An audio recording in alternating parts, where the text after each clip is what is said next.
Hi again. My name is Vlassius and this is the second part of a presentation about a new theory. Be sure to see the first part before see this. The first part of this video was presented the base of the theory, presenting C as carrier, a new entity in physics. The most important carrier's property is the speed. It's known as speed of light, about 300,000 km per second.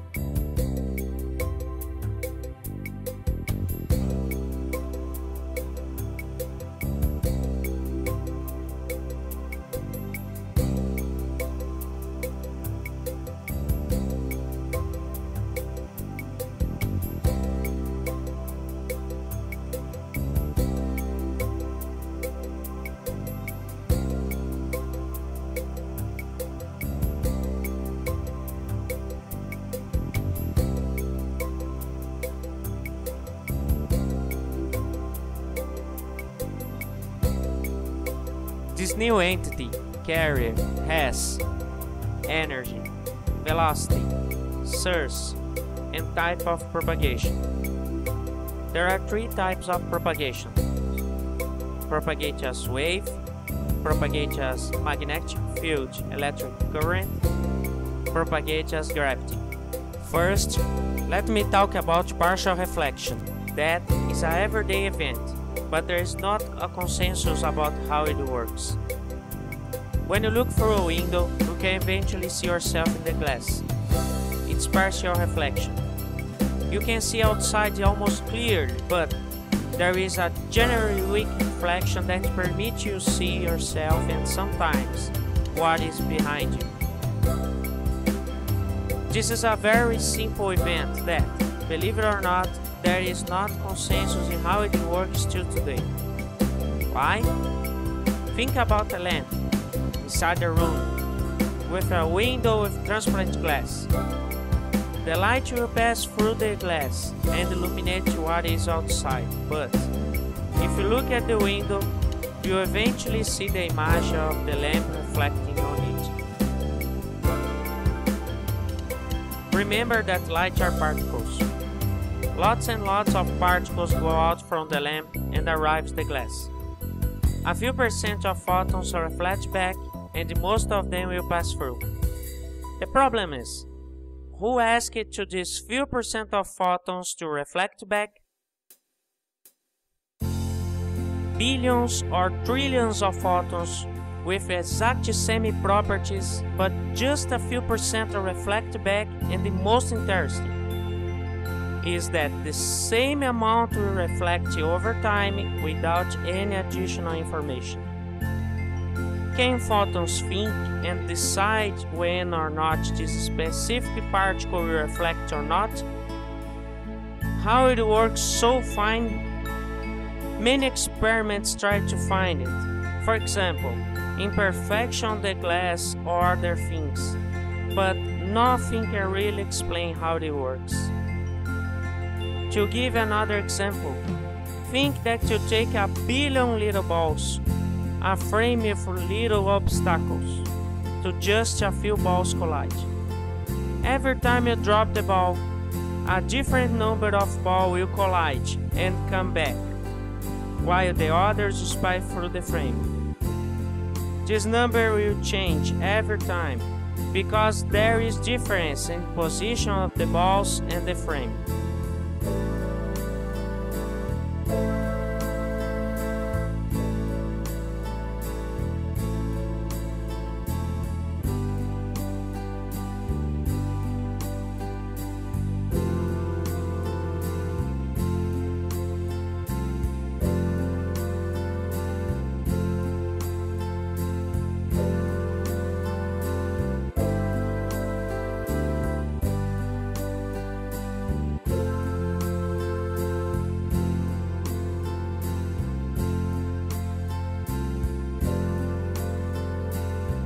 Comparing with partial reflection, it's like the number of balls that come back are always the same. Always exactly the same. How it's possible? How does the balls know whose must come back? Let me show you an animation that can explain it.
There is a carrier coming through the window, and the other is reflecting at the window. Both gets the targets, the lamp and another place in the room. The carrier that reflects the window has few energy to take photons than the carrier that pass through the window. So now it's simple. The photons are just dragged by the carrier through the window, or by the carrier reflecting the window that have few energy. As the energy of the carrier is stable, the amount of photons dragged by each one is stable too. If the particles is dragged, the particles are not where to go when they are created in the lamp. A lot of carriers take from the lamp a portion of photons relative to the quantity of energy of each carrier. Okay, let me talk about another everyday event that we have trouble to explain, the magnetic field. Maybe you're not aware that until today there is no consensus about what is the magnetic field. We know how to calculate, play and use it, but still there is not a good explanation about what it's made of. The new entity, C, can be simple explanation of how it works.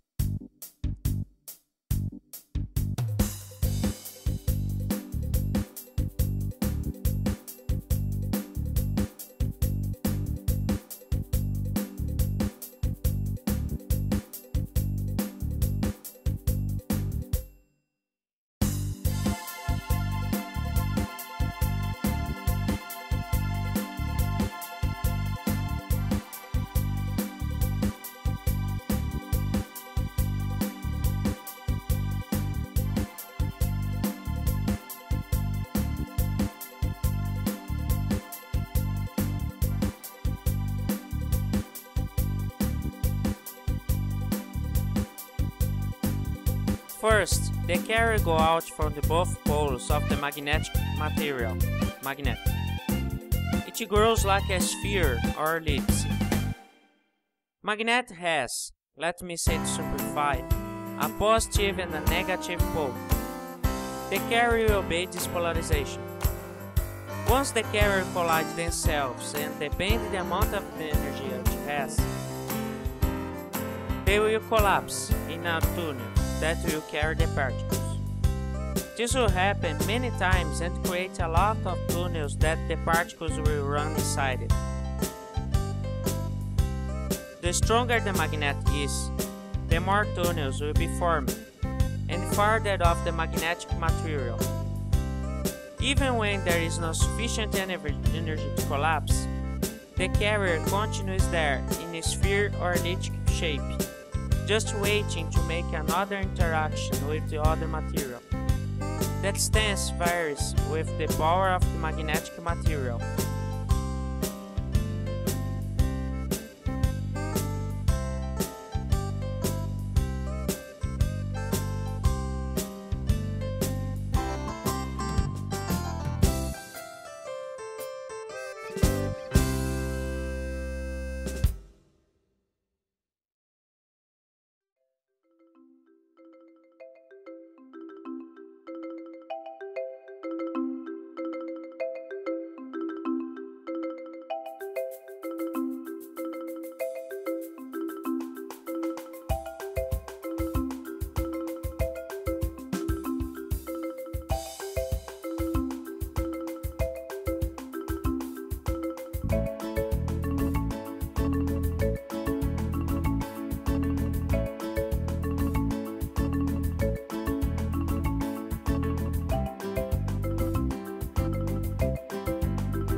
a material that can interact with magnetic field approaches area, other configurations are formed, and they will push or pull the tunnels.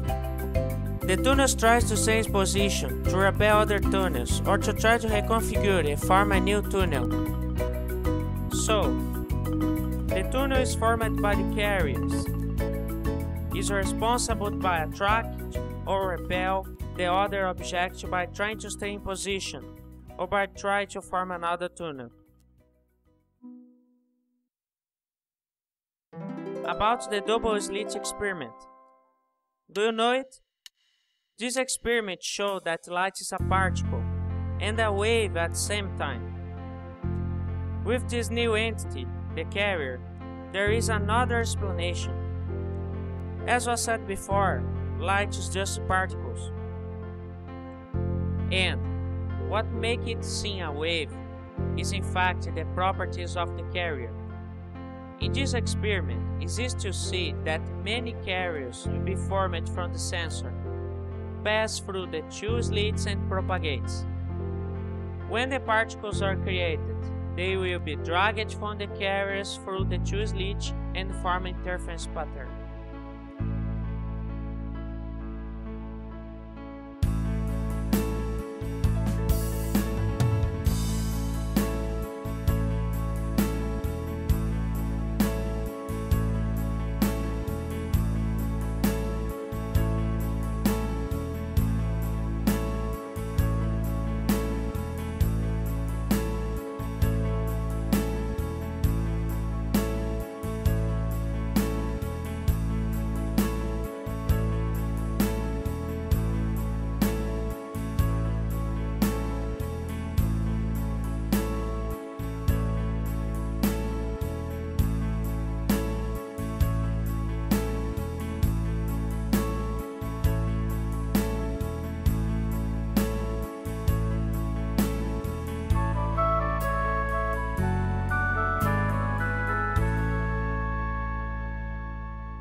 There is a very interesting variant of the double slit experiment.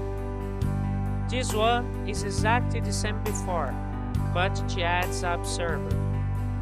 Observer is a sensor that can detect the path of photon. The most interesting is when observer is turned on, the particle will not make the interference pattern as before. They will pass through the slits and make a simple pattern in the sensors. The explanation to this phenomenon could be because the detector generates a very strong carrier that will overcome the carrier generated by the back sensors.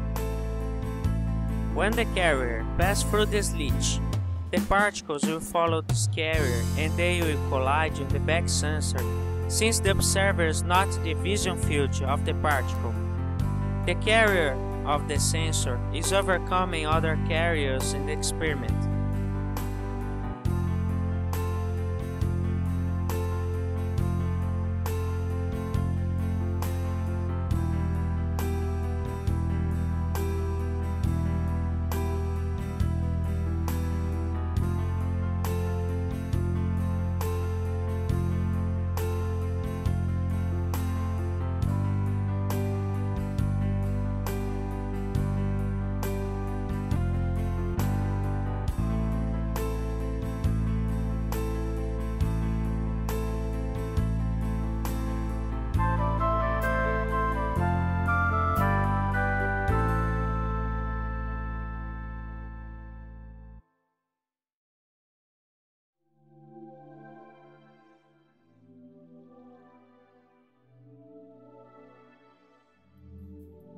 Other interesting discussion is why, in an electric circuit, if I take two positive voltage and connect each one side of the lamp will receive just the difference of two voltages and not the edge of them. For example, if you take a 24 volts battery, a 12 volts battery, and a lamp and connect both positive poles, in the lamp, we will have just 12 volts and not 36 volts as someone could expect. It's needed to connect the two negative poles to close the circuit. Why it occurs? It can have the same answer that what happened when someone closes a switch to turn on a lamp. Check this animation.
In this example, when a switch is closed, both carriers travel through the conductor until collide.